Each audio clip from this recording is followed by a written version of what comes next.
So, now you've seen what the reading approach is like. It was an interesting time in education history, when standardized testing became very important for a number of things. The Scholastic Aptitude Test, or SAT, was first developed in 1926, and standardized testing in the public schools became quite prevalent. Also, grammar rules are back in style, and even a bit of translation came back into focus, as well as the use of vocabulary lists. In the reading approach, the purpose of teaching language is very practical and focused on the immediate needs, abilities, and, to put it this way, the probabilities of the students. They probably aren't going to travel around the world, but they might be able to pick up enough language to help them pass the test and use that language they have learned immediately by reading in that language. Practical for students? How about practical for the teacher that doesn't speak French? Or how about practical for the administration that only has to write a single test for an entire school system? Oh, it's practical, all right, in the most delightfully selfish way possible. I love it. Standardized testing. It feels, positively sinful.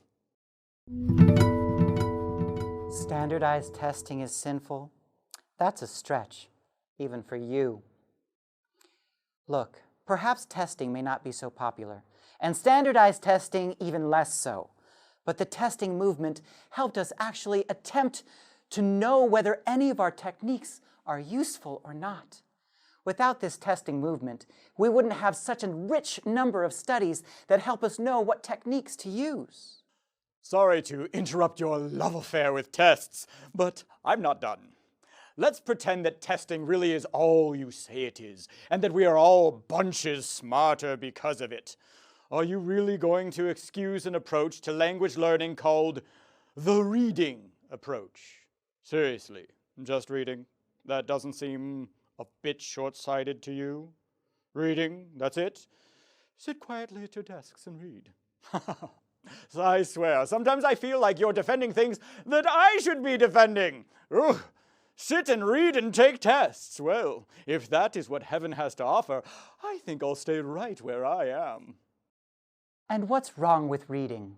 It was the 1930s. People couldn't just hop on a plane and fly across the ocean to find someone who spoke French.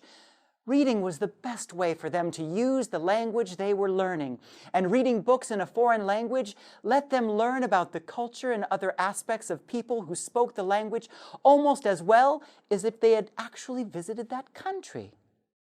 I'll bet you spend most of your time in the library. What's the matter? Don't have any real friends? Reading is boring, and people who read too much are boring. Reading doesn't help you learn a language. You learn a language by interacting with people who speak that language. And if you can't do that, I suggest you just give up and not learn the language at all. I have several other activities I can also suggest. I have plenty of friends. And if people didn't read, how could they learn about things? They can't go and visit every place they want to learn about.